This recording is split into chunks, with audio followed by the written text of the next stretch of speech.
The film opens when Eric, the protagonist of this film, had a nightmare seeing his younger self running outside of his home to find his beloved horse lying in pain after walking into a barbed wire fence. The boy tries to help him but injures his hands on the wiring while his mother is passed out drunk in the house. The adult Eric talks about the pain of losing a loved one and how you never forget or forgive. In present-day Detroit, a young woman, Shelly, gets a phone call from her friend Zadie to let her know that an incriminating video has been sent to some bad people and both women are involved. As Sadie is trying to get somewhere safe, she is found by criminals, Marianne and Lex. Shelly tries to flee her apartment but gets arrested on the streets when cops find drugs in her purse. Marianne and Lex bring Zadie to their boss, a crime boss named Vincent Roeg. Zadie is brought to a room where Roeg speaks with her. He has made a pact with the devil to avoid being sent to hell if he can deliver innocent souls in his place. Roeg whispers some devilish incantation into Zadie's ear and an evil spirit takes over her that makes her pick up a dagger and stab herself in the throat so she can bleed to death. Before I proceed, please kindly subscribe to this channel, click the like button and smash the notification bell to enjoy more of this. Thanks for watching. Shelly is brought to a rehab center where Eric is also staying. He is frequently antagonized by the other patients there and spends his time drawing and writing music. Eric meets Shelly, where they quickly develop a mutual attraction and affection for one another. Shelly later finds that her mother Sophia is visiting, but she's with Marianne and Lex. Shelly starts to panic but Eric helps her so that they can both escape the facility and run back to her apartment, where they have sex, do drugs, and talk to each other about what drew them to one another, as well as things about their past. A crooked detective named Milch contacts Roeg while he is observing a piano prodigy, informing him that Zadie's body has been found in the river by the police. Roeg and Marianne are concerned with finding Shelly's video before they are exposed. Eric and Shelly continue to grow in their relationship and even spend time with her friends. On a night out, Shelly runs into her friend Dom, who warns her that Roeg's guys are coming after her. She and Eric rush back to his apartment, but Lex and other goons are already there. They attack the couple and place bags over their heads to suffocate them to death. Eric pulls himself out of a lake and follows a crow to a hidden location that looks like an abandoned train yard. He meets a spirit named Kronos who explains that Eric is in some sort of limbo and that his soul cannot rest until the tragedy he has endured can be avenged. Eric dismisses this as a nightmare until Kronos pushes him into a pool and he wakes up in his apartment. He finds Milch there investigating and he shoots Eric in the chest. Eric rises, bleeding but still able to fight back.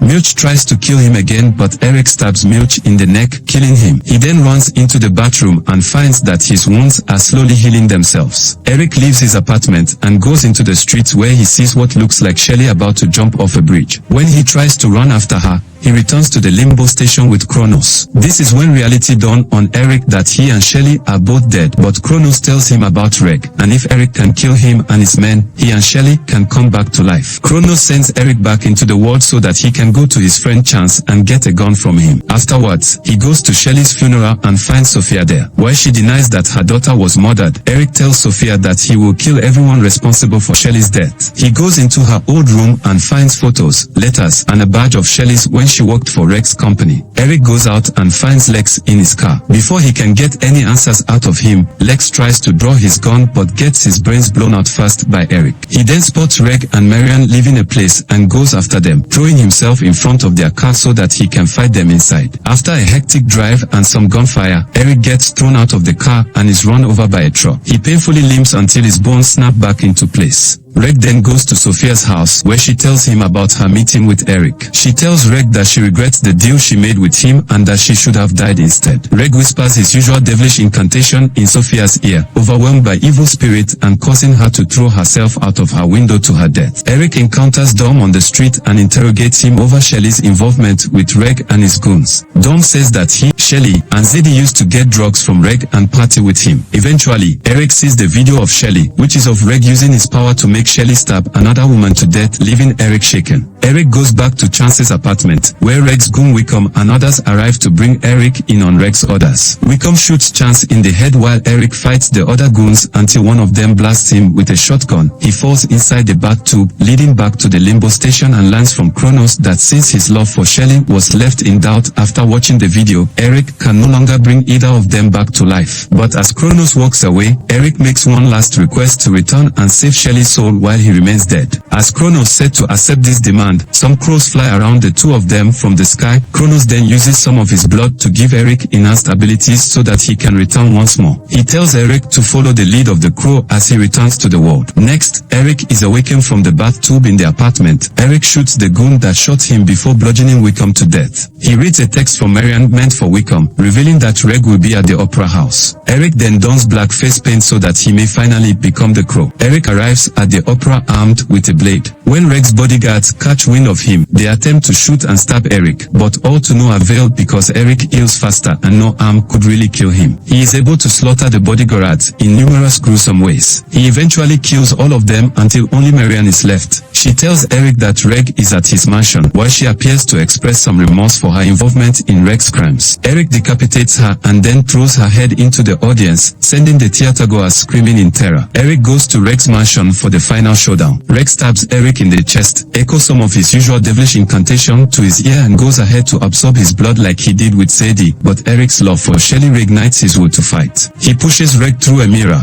which sends them into the limbo station. Eric beats the shit out of Reg before he gets pulled underwater by vengeful spirits. Shelly's soul resurfaces from the water, and she reunites with Eric. However, he tells her that he cannot go back with her, despite her pleas to join him in death. Eric reaffirms his love for Shelly just as she is revived back to life next to Eric's corpse. She weeps for him. Eric remains in the station as his final narration is about how his love for Shelly will live on in what she does. He envisions her continuing to live her life, singing and being with friends. Eric says that this is almost good enough for him. This is where the film ends. Kindly subscribe to this channel, click the like button and smash the notification bell to enjoy more of this. Thanks for watching.